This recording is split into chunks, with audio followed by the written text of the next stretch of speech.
On this episode of Travelogue, it's time to head to sea as we take you to the eastern seaport of QINGDAO. We'll be witnessing the growing fondness for sailing in these parts, as well as hopping onto a floating bus. There'll be some culture at the famous Taoist retreat of Laoshan, but the real star of the show is without a doubt the beer. Beer, beer, glorious beer. We'll be learning about it, seeing it made, and drinking it at the QINGDAO Beer Museum and Factory. Cheers!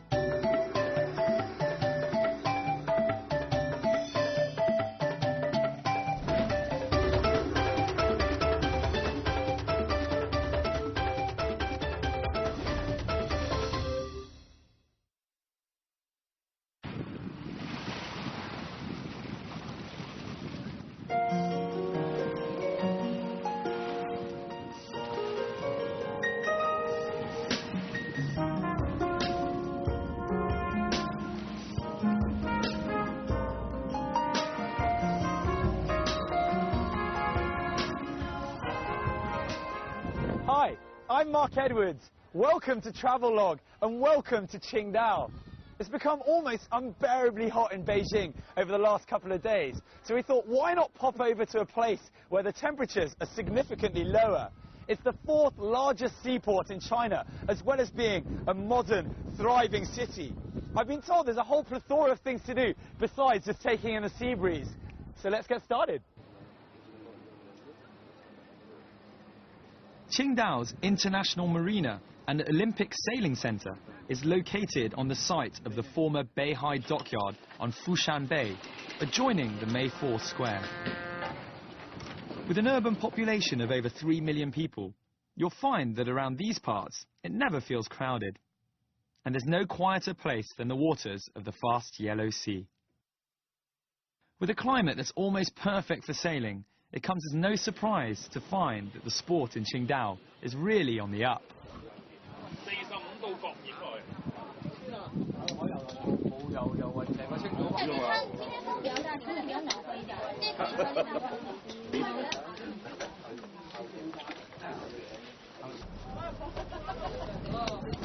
Never had to do that before on a bus. This area has been completely revamped, making it a pristine and fun luxury port and entertainment venue. Considering all the water around here, it's no surprise that the authorities are playing up its many uses, whether it be for speedboating, yachting, sailing, or even water busing. I'm sure that's not something you hear of every day. It's an experience you can dive right into. At a cost of just over $10 for a 45-minute trip, you can enjoy a quick tour of the marina by bus, and then a tour of the harbour by boat, with something called the Adventure Duck being the complete two-in-one package.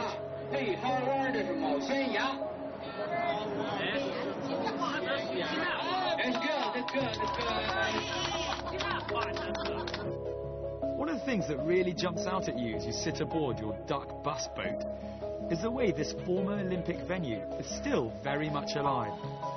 Some might say even more alive than during the events of 2008. So we've taken a boat out here because it's a lovely day, sunny, and we're going to go and see what the harbour's got for us and just generally get a bit of feel, get our sea legs on, which I'm not so sure I'll be able to do.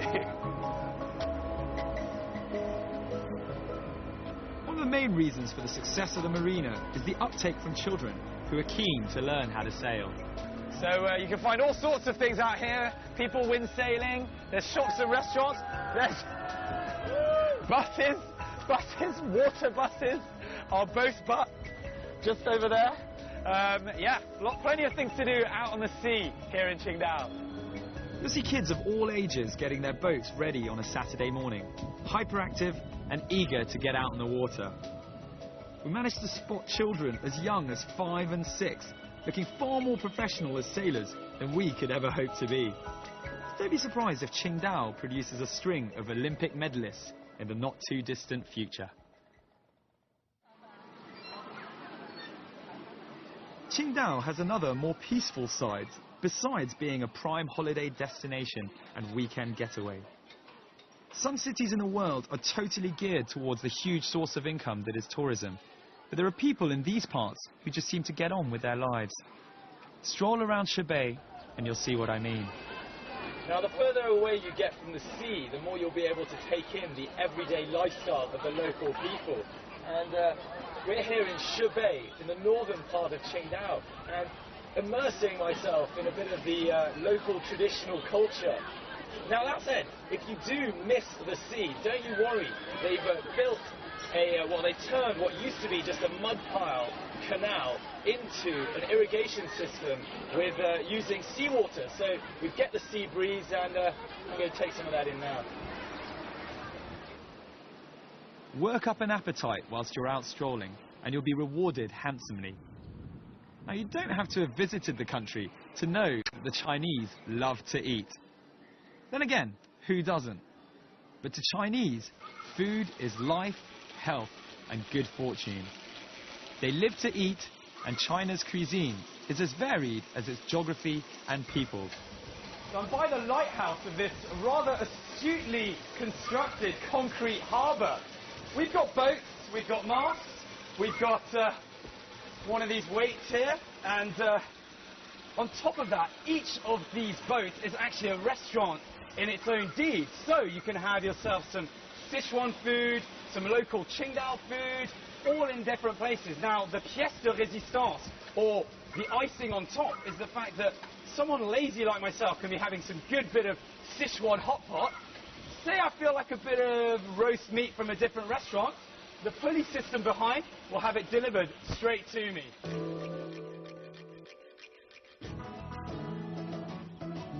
Logically, you'd think Qingdao was a place simply for seafood feasts. But there's much more here than just the clams, which incidentally, Qingdao is famous for. Known as the cradle of Shandong cuisine, the area around Qingdao is rich in sea cucumbers, squid, prawns, shellfish, as well as numerous fish species. And every spring and autumn, the Jiaozhou Bay area is rich in local shrimp.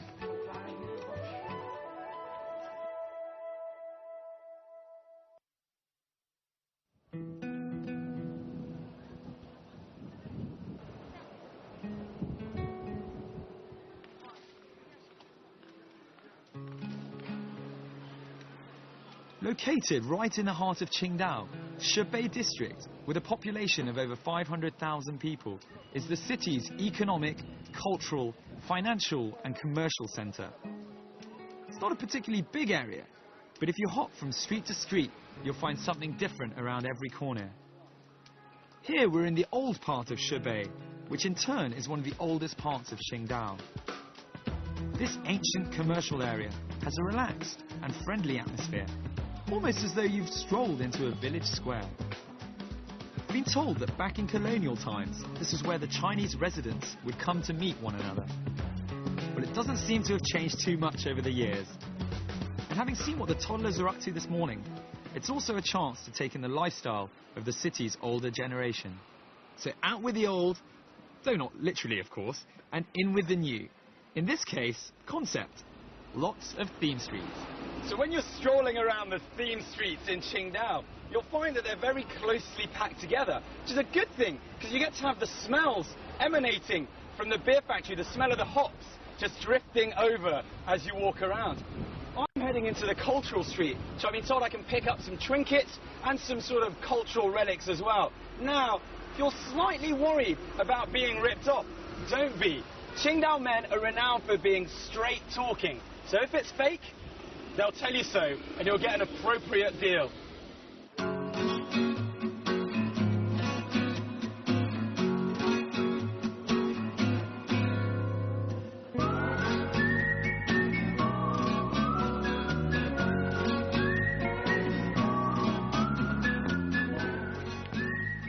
You can find these types of markets all over China, but that shouldn't deter you from trying to hunt down that essential bargain trinket to cherish or give as a great present.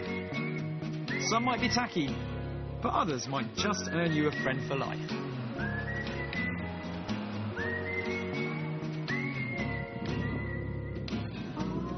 Right, enough shopping, it's time for a beer. And in Qingdao, it's undoubtedly the easiest commodity to get your hands on. Besides drinking it, you might want to dive deep into the world of beer. And in that case, the QINGDAO Beer Museum and Factory is the place for you. First brewed in 1903 by the beer-loving Germans, QINGDAO beer has received tremendous national and international acclaim, thanks to its refreshing taste that owes a lot to the crisp Laoshan spring water. The tour is split into 3 parts, and your first stop will be taking in the history and what brought this beer to such prominence. You'll see a room with every single design of QINGDAO beer bottles over the last 100 years. Then you'll move on to a full-scale walk-through tour of the ancient beer-making techniques. Run your hands through the different types of hops used to make beer, and then see how many of the world's beers you can spot in their massive display.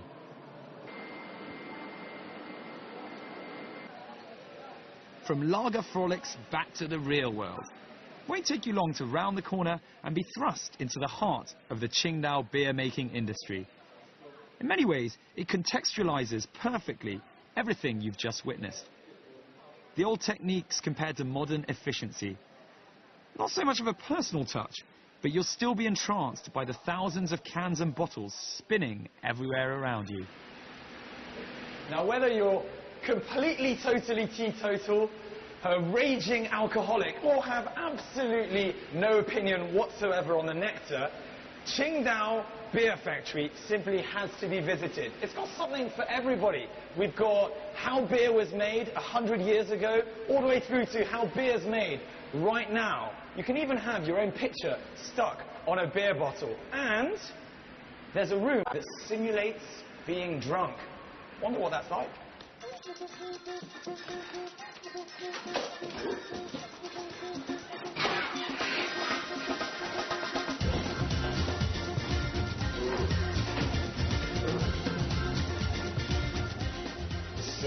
Just to let you know, I really have not drunk a single drop of beer, totally professional, and it's just a room that simulates being drunk, and it really works. Not that I know, of course, but definitely feel a bit funny. Right. Oh, that's enough for me.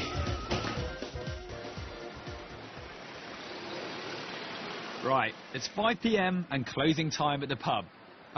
Beer factory. You might have to be dragged out of there as you finish your glass of one of the freshest beers you've ever tasted. But at least there's plenty to see just around the corner.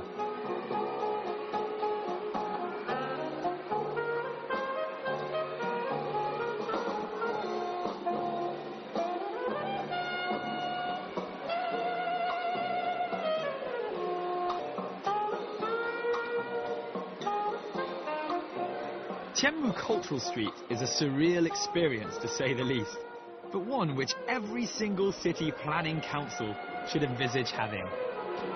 Well, as if Beer Street isn't cool enough, there's a place at the other end called Tianmu Street, and it's this covered market sort of thing here, but it's full of wonderful things. We've got restaurants, bars, tea houses, there's a gym, there's entertainment, all sorts. There's lovely ladies here. Hi. Who are all dressed in traditional clothes. And what else we got? Yeah, tea houses. There's places where you arcades and places where you can drink. And look at that, face changing.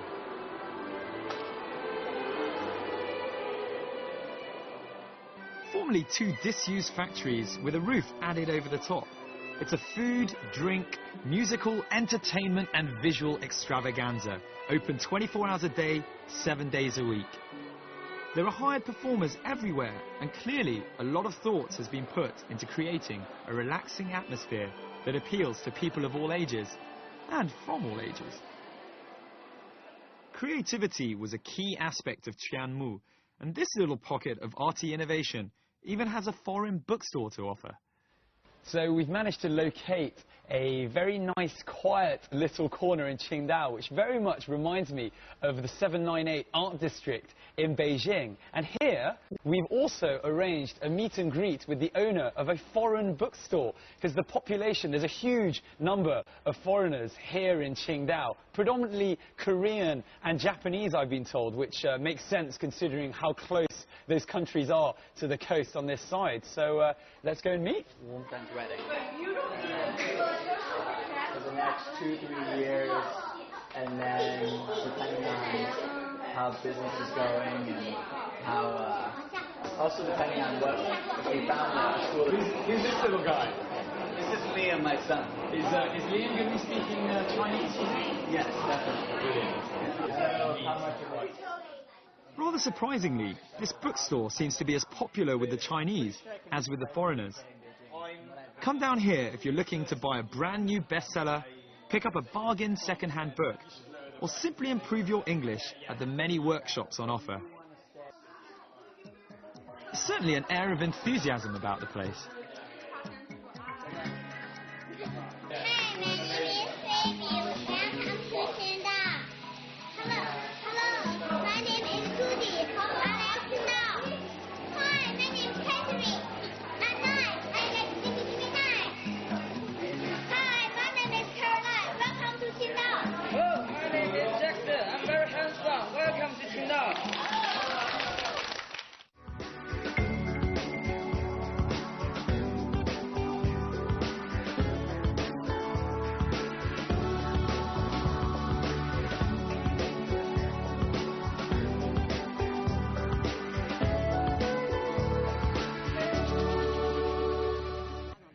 From books, back to booze. You realise when you get to Qingdao that this city lives for beer.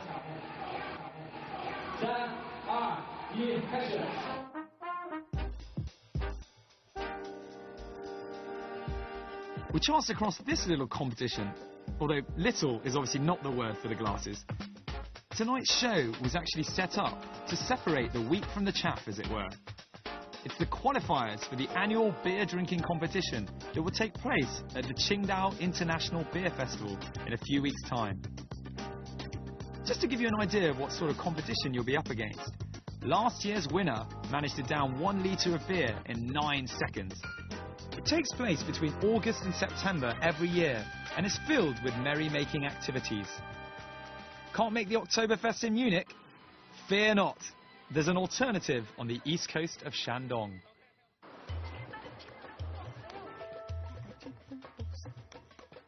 Nighttime is not all about beer though, as you'll see when you head to Zhongshan Street and the city centre. It's Qingdao's major shopping thoroughfare, with a wealth of national and international stores and restaurants for you to enjoy late into the night. This is where you'll also find the third demographic. Having seen the kids this morning, the elderly this afternoon, now it's on to the youths. In many ways, this is the area that reminds you that Qingdao is much more than just your average seaside holiday resort. The city centre is bustling, full of people and full of life. It's as cosmopolitan as any city you'll find in China, so you should wait for a second at the top of the escalator that leads onto the street to take in the view. You'll be amazed at the sea of people below you.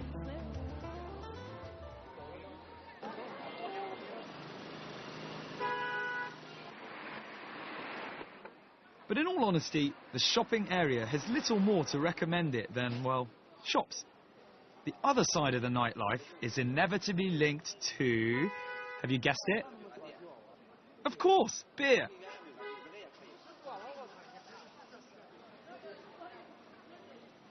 Head back down to Pijie, or Beer Street as it's actually known, and you'll be drawn to the neon lights like a moth to a flame. If you're lucky enough to come during the summer months, you'll appreciate the outdoor seating, which is available in every one of the restaurants on this street. However, the real star of the show is the beer. You've tried it unfiltered and fresh from the factory, but now you can appreciate it at your own leisure over some freshly caught seafood.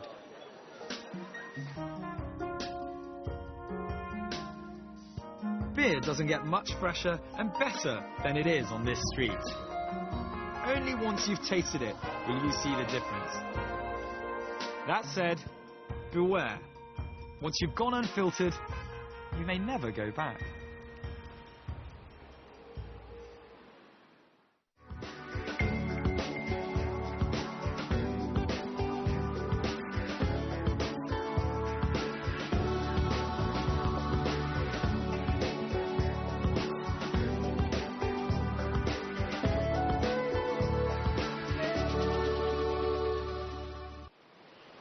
If you've a half a day to spare, head 40 kilometers east of Qingdao to the famous Taoist retreat of Laoshan. It's the point where Laoshan mineral water, reckoned to be the best in China, starts its life. As one of the original birthplaces of Taoism, the mountain is an important pilgrimage destination. In the past, Taoist priests living on the mountains were conferred with special privileges. So I've arrived at the entrance of Tai Qinggong Temple and been reading up on some of the symbolism here. We've got a bat, which you should rub for good luck. Left hand if you're a man, and right hand, well, I won't do that. Right hand if you're a lady, and that's because the bat, the Chinese for bat is very similar to the Chinese for luck. Here we have the character for longevity, long life, together with some money, so those go very well together. Tao has the meaning of the way, and Taoism is thought to have been born over 2,000 years ago. Regarded as a philosophical tradition as well as a religion, Taoist practice is based on coming into harmonious alignment with the internal and external terrain. In other words, the human body and things such as the mountains, rivers and forests. It's an ethos of quiet cultivation and respect for nature. The story goes that a philosopher and scholar at the Imperial Archives named Lao Tzu grew weary of the moral decay of city life. However, his views were at odds with those of his king, so he exiled himself. At the last mountain pass before leaving the realm, he struck up a conversation with a border guard who begged to be allowed to record his teachings. Lao Tzu's words are passed down to us today in the Tao Te Ching, or the Book of the Way. Although only a slim volume of 5,000 characters, this little book has made an indelible mark on history. It's said that Taoism is the only homegrown Chinese religion, with Buddhism being imported from India and Confucianism being more of a philosophy. And here in Laoshan, we're at the original place, or one of the original places, where the religion flourished. Laoshan Mountain is associated with Taoist legend and myth, and there's a well-known story written by Pu Congling in his famous supernatural short story book, Strange Tales from a Chinese Studio. A young Taoist scholar searching for immortality called Wang Qi travelled to Mount Laoshan to learn of an immortal priest who was adept at Taoist magic. After many months of hardship, Wang, however, gave up learning of the priest. But before he left, he begged the priest to teach him just the tiniest bit of magic, so all the months he'd spent there wouldn't be for nothing. He was taught how to walk through walls, but the priest cautioned him not to misuse the skill, or it wouldn't work. As you can probably guess, as soon as he got home, he boasted about it to his wife, and promptly ran straight into a rock-hard wall. No magic there.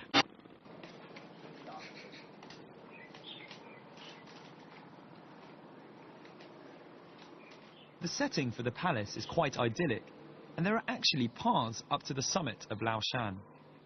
You can hike there if you're feeling energetic, but don't worry if you're more of a "of course I could if I wanted to" kind of person, as a cable car will also whisk you right to the top.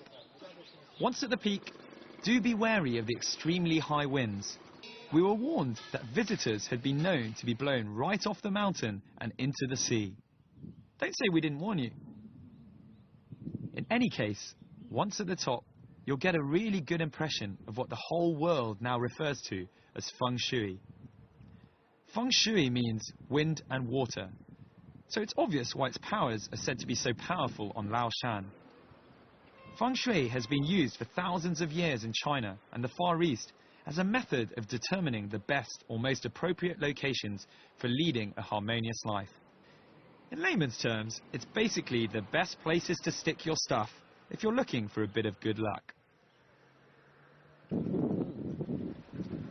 Perfect place for a quick break and a perfect chance to see the lucky feng shui that the temple has down on my right. In front of it, it has the sea, to the right a dragon-shaped mountain, and to the left a mountain shaped in the head of a tiger. All very good meanings, but break time's over.